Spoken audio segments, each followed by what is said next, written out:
Горад Гайнаўка ў падляшскім ваяводстве Польшчы вырас сядзібы лесніка 16 стагоддзя, а ў 18 стагоддзі тут служыў каралеўскі вартаўнік, ляснічы Гейна ці Гайна, таму і назву паселішча найчасцей выводзяць ад гэтага імя. У часы Рэчы Паспалітай Гайнаўка з ваколіцай належала да каралеўскіх сталовых уладанняў, з даходаў ад якіх утрымліваўся кароль і ягоны двор. Пры расійскай імперыі праз Гайнаўку прайшлі дзве чыгуначныя лініі з Бельску да царскай рэзідэнцыі ў Белавежы і з Сельцаў да Ваўкавыска.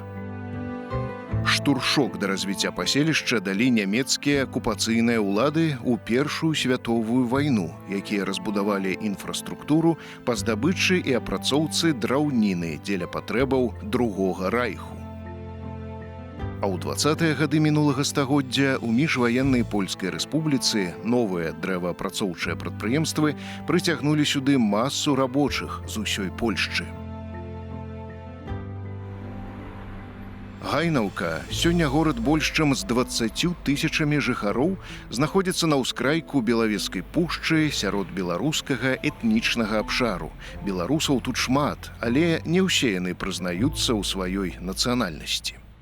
Пачатак гэтай мясціны, гэтага горада сягае яшчэ канца 17-го, пачатку 18-го стагоддзя, калі тут лясным урачыску ўзнікла хатка лясніка, які меў прозвішча Гайна.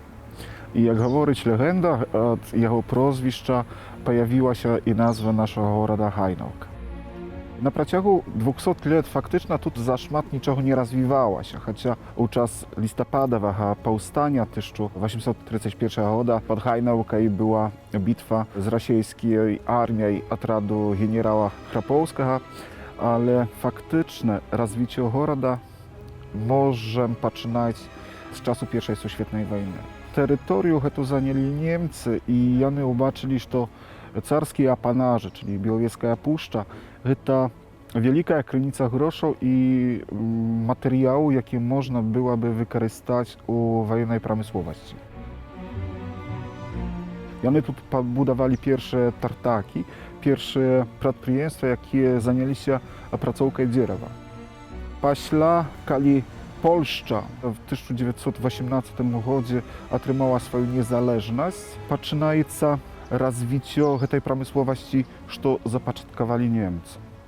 Палякі таксама звярнулі ўвагу, што тыя дубы, якія мелі па сотні гадоў, гэта добры матэрыял, які можна вельмі хутка прадаць на еўрапейскія рынкі.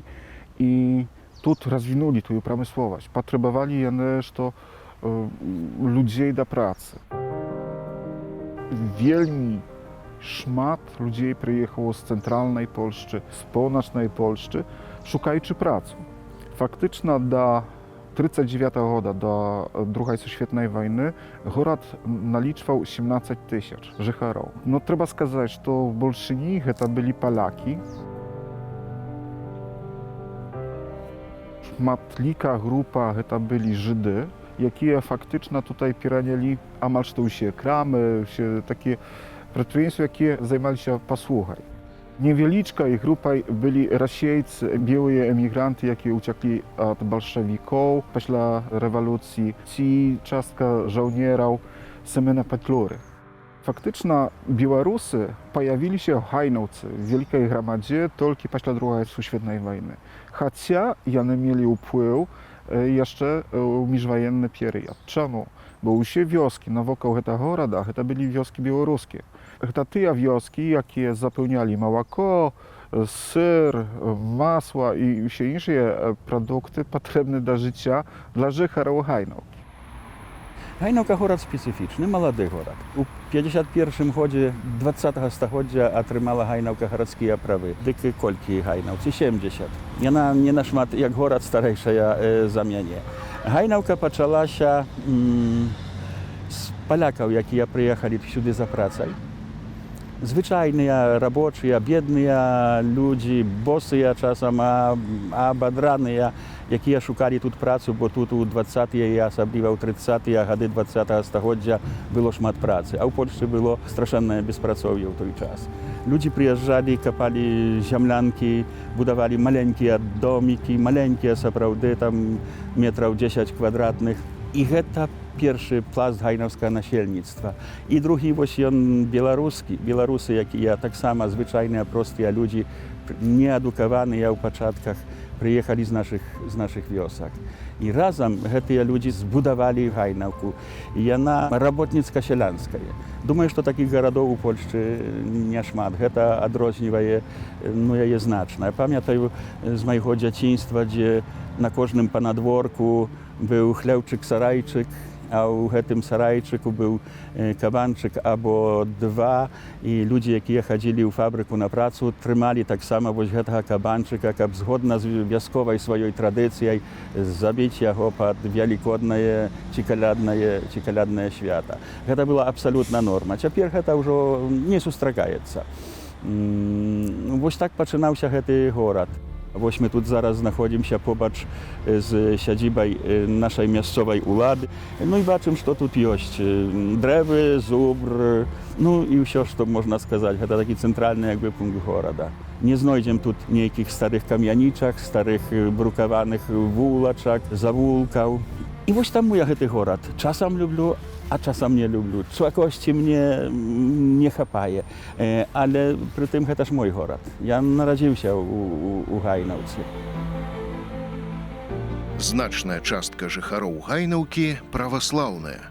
Польская праваслаўная царква – самастойная рэлігійная арганізацыя, аўтакефалію атрымала яшчэ ў міжваенны перыяд. Хоць гістарычна яна звязаная з мясцовымі беларусамі, але ўсё-ткі з'яўляецца польскай, пра што сведчыць пашыраная на Падляшшы ідэнтыфікацыя – праваслаўныя палякі. Новыя праваслаўныя храмы ў Польшчы маюць адметнае архітэктурнае аблічча, а Гайнаўскі сабор Святой Троіцы лічыцца адным з прыгажэйшых у Еўропе. Сабор Святой Троицы у Гайнаўцы з'яўляецца архітэктурнай жемчужинай рэгіёну і Польшчы. Пазваленне на пабудову гэтай царквы было атрымана ў 70-х годах мінулага стагоддзя. Хацелася б адзначыць, што гэта былі цяжкія часы, і гэтая царква – гэта адзіная царква, якая получыла дазвол на пабудову ў тыя часы. Да гэтага часу праваслаўныя вернікі яны маліліся ў невялічкай драўнянай царкве, якая стаяла побач гэтага сабору. Урачыстая закладка краеўгольнага камня адбылася 14 красавіка 1973 года. Пабудова гэтай царквы сабору Святой Троіцы надоўжылася на працягу 10 гадоў і была пабудавана ў 1983 годзе. Сабор Святой Троіцы ў Гайнаўцы складаецца з 1000 метраў, з 2 паверхаў, з 7 алтароў, а таксама ёсць некалькі памяшчэнняў для катэхетычных курсаў. Айцец Антоній Дзевятоўскі, ён ездзіў, можна сказаць, па ўсёй Польшчы і збіраў сродкі на пабудову гэтай царквы, таму што ў тыя часы гэта таксама было вельмі цяжка. Архітэктар гэтага сабору з'яўляецца прафесар Александр Рыгаровіч з Познані. Ёсць такое меркаванне, што ён натхняўся малюнкамі Георгія Новасельскага. Гэты прыход Святой Троіцы ў Гайнаўцы з'яўляецца адзін з самых вялікіх прыходаў ва ўсёй праваслаўнай Польшы і складаецца з 7000 праваслаўных вернікаў.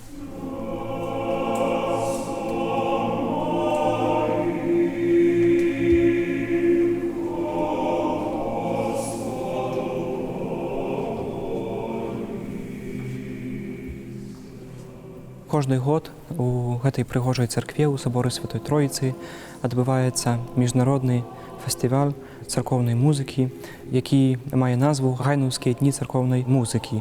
Кожны год ён адбываўся ў месяцы маі, але вось мінулыя 2 гады ён адбываўся ў месяцы верасні з прычыны пандэміі. На працягу 40 гадоў фестываль адведалі хары з 17 краінаў. Гэта і з Польшчы, і з Нямецчыны, і з Беларусі, і з Расіі, і з Украіны, з Парыжу, ну і з мноства другіх краінаў. У гэтым году трошкі скрамней, таму што, вядома, вось гэтая прычына, інфекцыя каронавірусная. У гэтым году адведаюць нас хары з краінаў такія, як Сербія, Украіна, Беларусь, Расія, Літва і Латвія.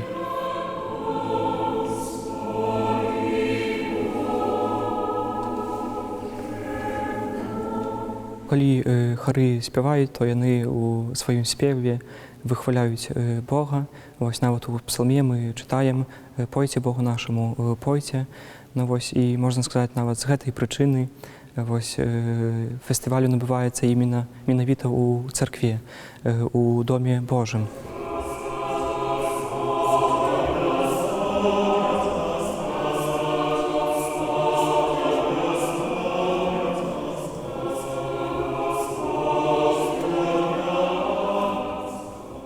Сабор Святой Троіцы, ён вельмі вядомы ва ўсім свеце, і ён прыцягвае вельмі шмат і турыстаў, і мясцовыя жыхары таксама любяць гэтае месца, прыходзяць вось не толькі памаліцца ў гэты храм, але таксама вось паслухаць, натхніцца вось гэтай музыкай царкоўнай.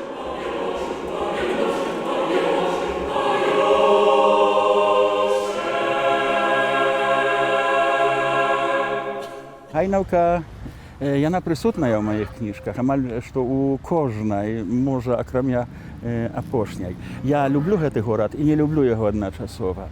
Ён мне падабаецца і не падабаецца. Гэта ўсё перасякаецца, правда? Усё умоўнае, ўсё залежыць ад моманту, ад таго, што ў дадзены момант шукаю. Адначасова у гайнаўцы шукаю тое, што магічнае, што незвычайнае, што небачнае вокам так на першы погляд. Вось тое, што хаваецца пад асфальтам, тое, што хаваецца між старых домікаў, тое, што дзесьці там жыве ў дрэвах, у пушчы, якая праз вуліцу проста дакранаецца да нашага горада. І гайнаўка была прысутная ў маіх кніжках заўсёды. Заўсёды. Гайнаўку з поўным правам можна назваць лясным горадам, а ў Польшчы яе называюць брамай да Белавежскай пушчы. Дзякуючы лесу, дакладней ягонаму высяканню і перапрацоўцы, невялікая лясная вартоўня вырасла да памераў горада. І зрабілі Гайнаўку горадам прыезджыя палякі, якія шукалі тут працу ў цяжкія 20-30 гады мінулага стагоддзя. Беларусы з навакольных вёсак пачалі масава перасяляцца ў Гайнаўку пасля Другой святовай вайны. І вельмі падобна да самой Беларусі, яны тут знікалі, прымаючы гарадскія звычаі і іншую мову, у Беларусі расейскую, на Падляшшы польскую. Толькі нешматлікія мацнейшыя духам не пабаяліся дэклараваць сваю беларускасць. Яны дачакаліся лепшых часоў. У сённяшняй дэмакратычнай Польшчы можна ўжо не баяцца назвацца беларусам.